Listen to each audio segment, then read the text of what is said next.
Hello students, physics की videos को interesting, innovative और यूनिक ढंग से समझने के लिए मेरे चैनल को सब्सक्राइब करें, यूट्यूब पे जाएं और लिखें विशाल्स एकेडमी और बेल आइकन को भी प्रेस करें ताकि मेरी वीडियो सबसे पहले आपके पास पहुंचे। Thank you. Hello students, welcome to today's class. So students, आज से हम टॉपिक स्टार्ट करेंगे कैपेसिटेंस। स्टूडेंट्स, आपने हिस्ट्री ऑफ कैपेसिटेंस वाली वीडियो देखी होगी। आई होप आपको पसंद आई होगी, इंटरेस्टिंग लगी होगी और अब आपको कैपेसिटेंस के बारे में थोड़ा अंदाजा हो गया होगा कि कैपेसिटेंस क्या होते हैं, काम कैसे करते हैं। पर आज हम उनकी थोड़ी ज्यादा डिटेल में बात करेंगे, एक्चुअल में वो कैसे काम करते हैं और उनके प्रिंसिपल्स के बारे में डिस्कशंस करेंगे और भी चार्जेस कैसे काम करते हैं कैपेसिटेंस में, एनर्जी कैसे स्टोर होती है, ये वगैरह वगैरह, इन चीजों के बारे में भी डिस्कस करेंगे। तो without wasting any time, let's start the topic capacitance. Okay, तो स्टूडेंट्स, अब हमें पता है कि ये छोटा सा cylindrical device can easily store charge in it. But सवाल ये है कि चार्ज स्टोर करता कैसे है। उसके लिए हमें सबसे पहले एक छोटा सा टॉपिक समझते हैं which is known as electrical capacitance of a conductor. ये इलेक्ट्रिकल कैपेसिटेंस क्या होती है? Well, it is a measure of the ability of the conductor to hold electric charge। मतलब किसी भी कंडक्टर की क्षमता, चार्ज होल्ड करने की क्षमता को बोलते हैं इलेक्ट्रिकल कैपेसिटेंस। ठीक है, कैसे अच्छे समझते हैं। ये देखो, ये मेरे पास एक कंडक्टर है, एक कंडक्टर का टुकड़ा है, छोटा सा लंप है, मैंने इसको चार्ज दे दिया Q। अब चार्ज यूनिफॉर्मली डिस्ट्रीब्यूट हो गया इस पे। ठीक है, जैसे ही चार्ज डिस्ट्रीब्यूट हुआ, फ्लक्स बाहर निकल आई, इलेक्ट्रिक फील्ड बाहर निकल आया। बेसिकली ये इलेक्ट्रिक फील्ड है। अब जहां जहां इलेक्ट्रिक फील्ड होता है वहां वहां क्या होता है? पोटेंशियल। तो students, where there is electric field there is potential. अब हम एक एक्सपेरिमेंट करते हैं। क्या? चार्ज को बढ़ा दो। जैसे ही हमने चार्ज को बढ़ाया, हमें पता लगा कि पोटेंशियल बढ़ गया। हमने चार्ज को और बढ़ाया तो पोटेंशियल और बढ़ गया। इसका मतलब एक रिजल्ट सामने आया। क्या?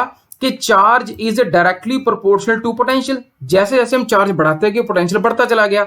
अब इस प्रोपोर्शनलिटी साइन को हमने हटाया, हमें मिला Q is equal to CV। ठीक है, तो ये C क्या है? This C is known as capacitance of a conductor. यही किसी कंडक्टर की कैपेसिटेंस होती है। ठीक है, और डिटेल में समझते हैं क्या मतलब है कैपेसिटेंस का। कैपेसिटेंस का मतलब यह है कि कितने चार्ज बढ़ाने से कितना पोटेंशियल बढ़ता है किसी कंडक्टर का, that is known as capacitance. ठीक है, समझ में आया? देखो, ऐसा कभी मत सोचना कि पोटेंशियल के कम होने से कैपेसिटेंस बढ़ जाती है या कैपेसिटेंस के बढ़ या कम होने से पोटेंशियल कम या ज्यादा हो जाता है। ऐसा कभी नहीं होता। ठीक है, सिंपल डेफिनेशन कैपेसिटेंस की क्या है कि कितने चार्ज के बढ़ने से कितना पोटेंशियल बढ़ जाता है किसी कंडक्टर का, that is known as capacitance, capacity to store charge. अब कैपेसिटेंस किस चीज पे डिपेंड करती है? Size and shape of conductor. ठीक है, size and shape of the conductor. दूसरा, nature of the surrounding medium. तीसरा, presence of the other conductors in its neighbourhood. इन तीन चीजों पे कैपेसिटेंस डिपेंड करती है। यहां कहीं भी पोटेंशियल नहीं लिखा हुआ है, याद रखना। Note, it does not depend upon the nature of its material. एक तो मटेरियल पे डिपेंड नहीं करती। दूसरा, amount of charge existing on the conductor, के कंडक्टर पे ऑलरेडी कितना चार्ज है इस पे भी डिपेंड नहीं करती। ठीक है, समझ में आया? ओके, आगे चलते हैं। अब देखो, ऐसा unit of capacitance is farad, है ना। ऐसा यूनिट ऑफ कैपेसिटेंस होता है farad, denoted by capital F। तो 1 farad is equal to 1 coulomb upon 1 volt. कितने कूलम के चार्ज को बढ़ाने से कितना वोल्ट पोटेंशियल बढ़ गया, that is known as capacitance 1 farad. Milli farad 10⁻³ micro 10⁻⁶, pico 10⁻12। और डिमेंशन फॉर्मूला बड़ा इंपॉर्टेंट है, M-1 L-2 T4 into A²। ये देखो लिखा हुआ है माइक्रो फैराड। यही इसकी कैपेसिटी है या कैपेसिटेंस है। ठीक है, समझ में आया? Okay, capacitance of an isolated spherical conductor. देखो, मेरे पास एक कंडक्टर है ना, आइसोलेटेड है ये। अब इसके ऊपर चार्ज यूनिफॉर्मली हमने स्प्रेड कर दिया, इसका रेडियस है R। ठीक है, अब चलते हैं।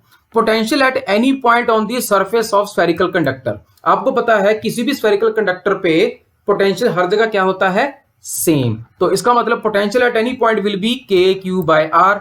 तो R डिस्टेंस पे पोटेंशियल हो गया KQ/R। लेकिन हमें अभी पता लगा है कि कैपेसिटेंस होती है Q/V, है ना। तो आप क्या करो, V की यहां पुट कर दो वैल्यू। तो जैसे अब यहां पुट करोगे आपको मिलेगा C is equal to 4πε0R।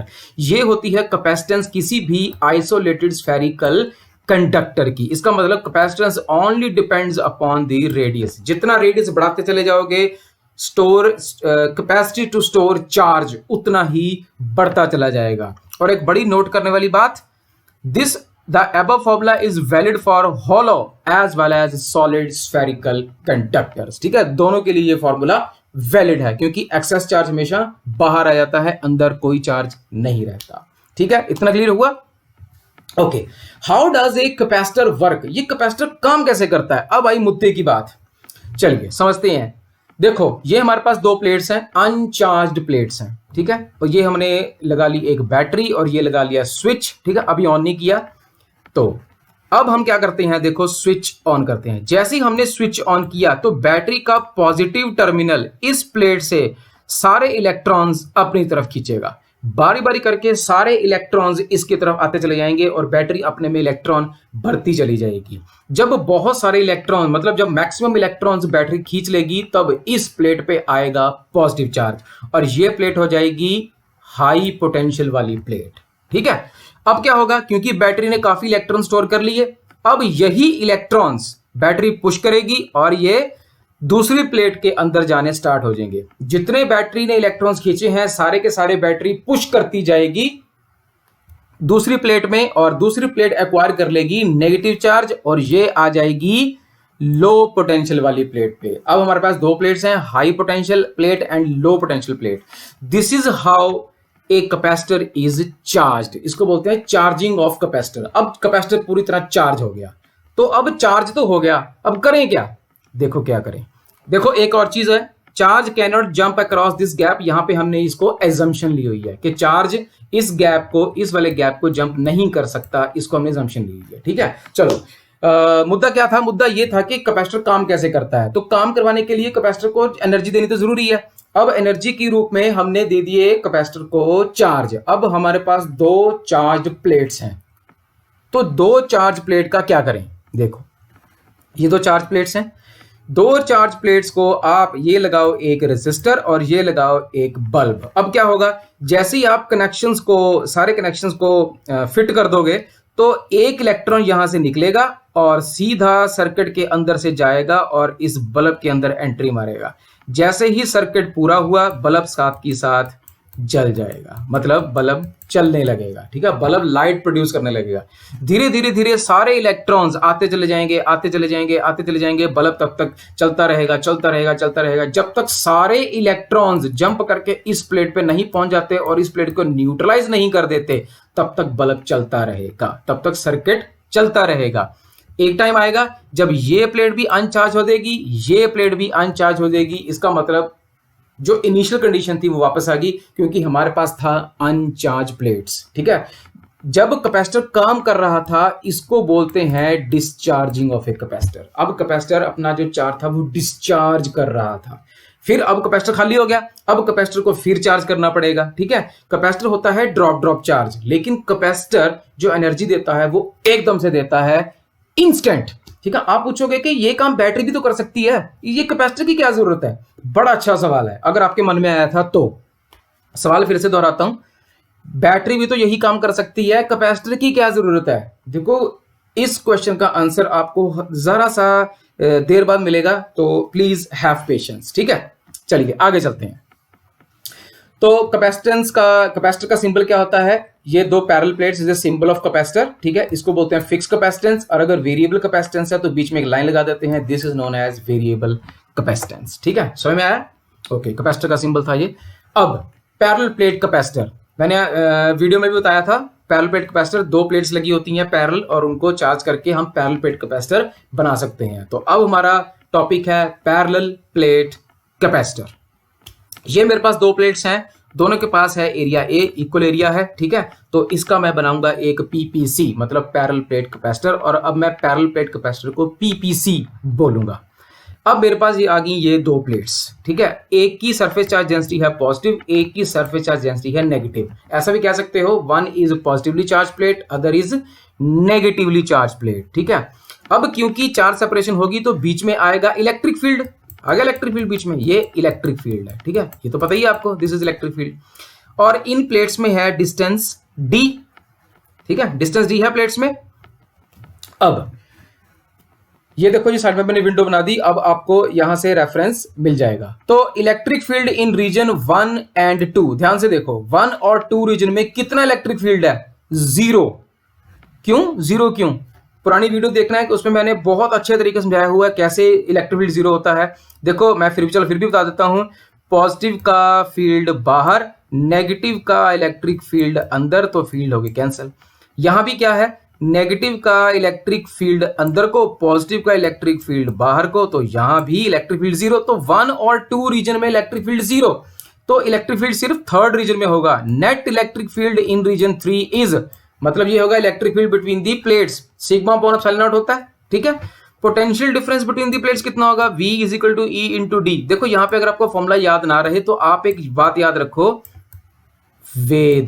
वेद तो याद है ना, वेद शास्त्र होते हैं, है ना, तो वेद से याद रखो V is equal to E into D, potential, electric field and distance. चलो V is equal to E into D. अब E की वैल्यू है सिग्मा अपॉन एप्सिलॉन नॉट, ये यहां पुट कर दो, पुट होगी sigma upon epsilon naught into D.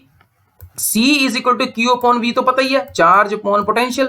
तो जैसे ही आपने V की वैल्यू यहां पे डाली, आपको मिलेगा C is equal to epsilon naught A by D. ये कैपेसिटेंस होती है किसी पैरेलल प्लेट कैपेसिटर की, मतलब किसी पैरेलल प्लेट कैपेसिटर की कैपेसिटेंस होती है epsilon naught A by D. इसका मतलब किसी पैरेलल प्लेट कैपेसिटर की capacity depends upon the area of the plates and distance between the plates. अगर आप डिस्टेंस बढ़ा दोगे कैपेसिटी कम हो जाएगी, कैपेसिटेंस कम हो जाएगी, और अगर आप एरिया बढ़ा दोगे तो कैपेसिटेंस बढ़ जाएगी, ठीक है, समझ में आया? C is equal to epsilon naught A by D. अब आपको कोई भी पूछे what is the capacitance of a PPC, तो आप बोलोगे C is equal to epsilon naught A by D, ठीक है, समझ में आया? Okay. Energy stored in a capacitor, ये बड़ा जबरदस्त क्वेश्चन है और टॉपिक भी बड़ा अच्छा इंटरेस्टिंग है। कैपेसिटर के अंदर एनर्जी स्टोर कैसे होती है, चलिए डिस्कस करते हैं। ये देखो, ये पता है आपको क्या है? इसको बोलते हैं डिफिब्रिलेटर, इसको मैं शॉर्ट फॉर्म बोलूंगा डिफिब। पता है आपको कहाँ काम आता है ये? वैसे तो भगवान करे किसी को इसकी जरूरत ही ना पड़े, बट फिर भी ये बड़ी लाइफ सेविंग डिवाइस है। कैसे? ये दो प्लेट्स देख रहे हो आप, जब भी किसी को कार्डिक अरेस्ट आता है ना, कभी मतलब हार्ट अगर अच्छे से काम ना करे, तो इन दो प्लेट्स को, ये वाली, एक ये वाली प्लेट और ये वाली प्लेट, इन दोनों प्लेट्स को पेशेंट की चेस्ट पे लगा के यहाँ पे एक बटन ऑन करते हैं मशीन का, और इस मशीन में से दो जबरदस्त शॉक्स निकलते हैं। वो शॉक उसकी चेस्ट के अंदर जाते हैं और जो हार्ट होता है वो दोबारा से नॉर्मल तरीके से काम करने लगता है। सवाल ये है, इन प्लेट्स के अंदर इतना बड़ा शॉक आता कहां से है?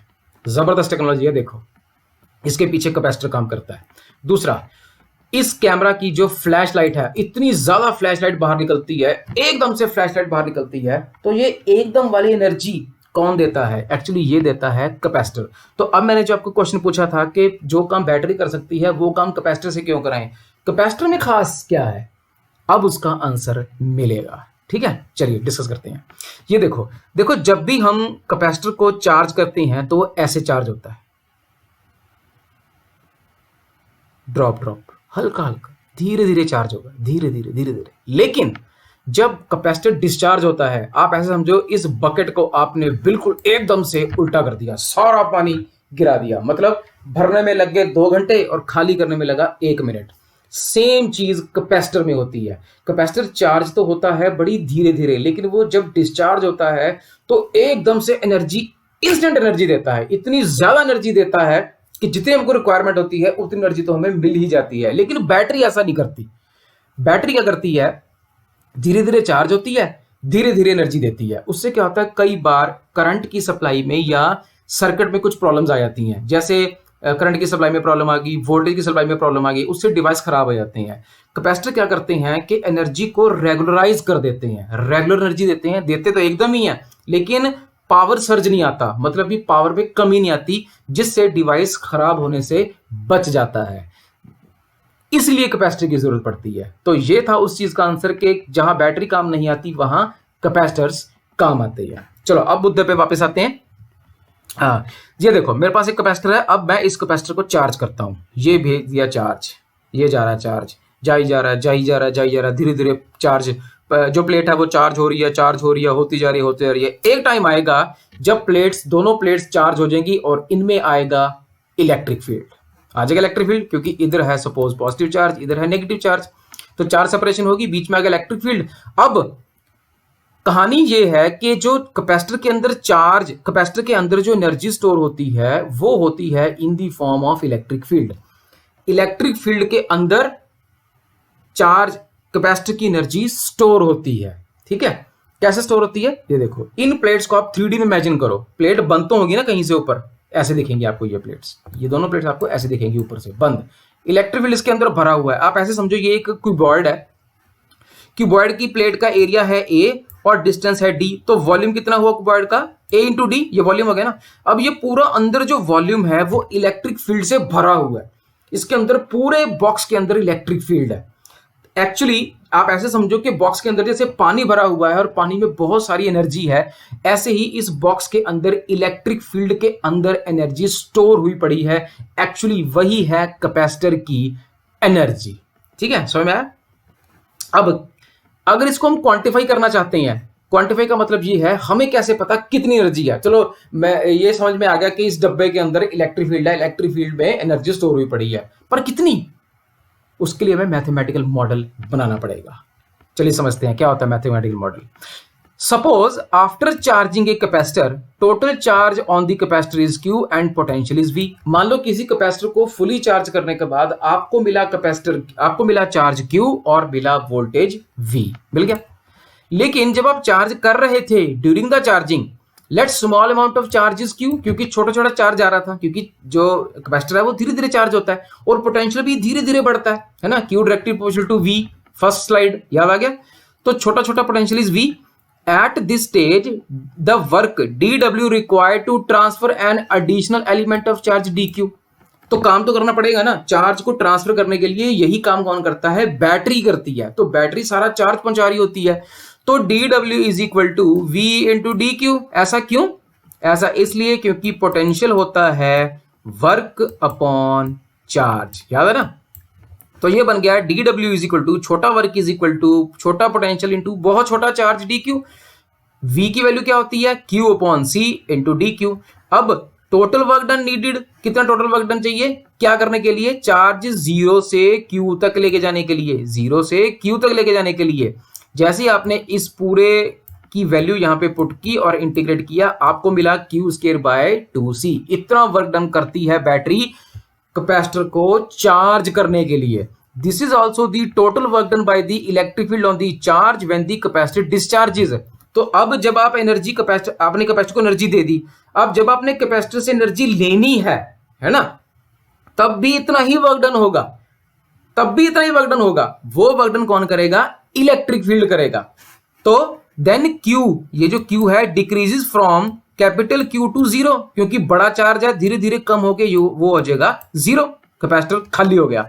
As the elements of dQ fall through potential difference V that vary from V to 0। जैसे जैसे चार्ज गिरता चला जाएगा वैसे वैसे पोटेंशियल भी गिरता चला जाएगा। ठीक है, समझ में आया वर्क डन कितना था। तो अब आप और भी इक्वेशन बना सकते हो, यही work done will be stored as potential energy, जिसको बोलते हैं इलेक्ट्रिक पोटेंशियल एनर्जी। इसका मतलब जितना वर्क डन बैटरी ने किया था कैपेसिटर को चार्ज करने के लिए, वो सारा कैपेसिटर के अंदर as electric potential energy store हो गया, which is given by Q²/2C या हाफ इंटू QV या हाफ इंटू CV²। कोई भी फॉर्मूला आप यूज कर सकते हो, तीनों एक ही चीज है, तीनों ही इलेक्ट्रिक पोटेंशियल एनर्जी है। अब एक बड़ी काम की चीज, अगर कैपेसिटर से सीरीज में लगे हो तो टोटल एनर्जी कितनी होगी हर एक कैपेसिटर की, कुछ नहीं करना, सबकी एनर्जी को प्लस कर दो, क्योंकि एनर्जी स्केलर होती है। फिर अगर कैपेसिटर पैरेलल में है तो क्या फर्क पड़ेगा, नहीं, क्योंकि एनर्जी स्केलर होती है। ठीक है, उसको फर्क नहीं पड़ेगा। तो सभी कैपेसिटर की एनर्जी को प्लस कर दो, आपको मिलेगी टोटल इलेक्ट्रिक पोटेंशियल एनर्जी। ठीक है, इतना समझ में आया? Okay, energy density of an electric field, है ना। अब देखो, अभी हमने देखा था कि कैपेसिटर के अंदर जो एनर्जी स्टोर होती है वो इलेक्ट्रिक फील्ड में स्टोर होती है। ठीक है, अब इसको थोड़ी और गहराई से समझते हैं। We know that capacitance of a PPC कितनी होती है, एप्सिलॉन नॉट A/D होती है। गुड। तो electric field between the plates कितना होता है, sigma upon epsilon not, electric field between the plates. Charge on either plate, किसी भी प्लेट पे चार्ज कितना है, सिग्मा इंटू ए, ये भी पता है आपको। चार्ज डेंसिटी क्या होती है, charge upon area. Energy stored in the capacitor, अभी पढ़ा था, क्यू स्क्वायर अपॉन 2c, है ना। अब अगर आप इस E और Q की वैल्यू इसमें पुट कर दो, इस इक्वेशन में इसमें पुट कर दो अगर, है ना, तो आपको मिलेगा half epsilon not E square into AD, where this AD is known as volume. ठीक है, तो इतनी एनर्जी स्टोर होती है कैपेसिटर के अंदर इलेक्ट्रिक फील्ड की फॉर्म में। वो तो हमने देखी थी कैपेसिटेंस और वोल्टेज की फॉर्म में, अब हम देख रहे हैं इलेक्ट्रिक फील्ड की फॉर्म में। अगर आपसे कोई पूछे कि इलेक्ट्रिक फील्ड की फॉर्म में कैपेसिटर के अंदर कितनी एनर्जी स्टोर होती है, तो आप बोलोगे U is equal to half epsilon not E square into AD।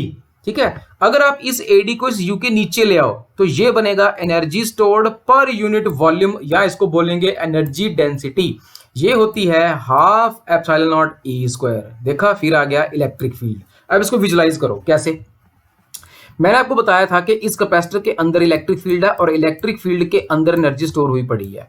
अब क्योंकि इलेक्ट्रिक फील्ड तो सारे क्यूब में है, अब मुझे ये पता करना है किसी पर्टिकुलर पॉइंट पे कितनी एनर्जी स्टोर्ड है। तो मैं क्या करूंगा, क्योंकि अब मुझे टोटल एनर्जी पता है, half epsilon not E square, है ना।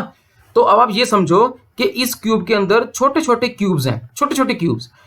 अब इस क्यूब के अंदर टोटल एनर्जी है U, तो मैं क्या करूंगा, इस टोटल एनर्जी U को किसी भी क्यूब की वॉल्यूम से डिवाइड कर दो, आपको मिलेगी एनर्जी डेंसिटी। तो हर क्यूब में छोटी छोटी एनर्जी पैक्ड है और सारे क्यूब्स, ये सारे क्यूब मिलके एक बड़ा क्यूब बनाएंगे और आपको देंगे टोटल एनर्जी स्टोर्ड इन दी कैपेसिटर। इसी को बोलते हैं एनर्जी डेंसिटी, कि एक पर्टिकुलर पॉइंट पे कितनी एनर्जी स्टोर हुई पड़ी है। This is known as energy density of an electric field. ठीक है, अच्छे समझ में आया? ओके। रीडिस्ट्रीब्यूशन ऑफ चार्जेस बड़ा ही इंटरेस्टिंग कॉन्सेप्ट है, तो आइए समझते हैं what is redistribution of charges.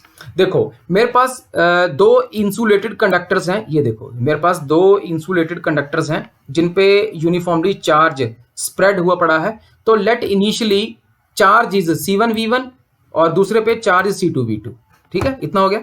Now if the two conductors, ये वाले दो conductors are joined by a thin conducting wire, अगर मैं इनके बीच में एक थिन कंडक्टिंग वायर लगा दूं तो क्या होगा, charge will begin to flow from high potential sphere to low potential sphere till the potential become equal.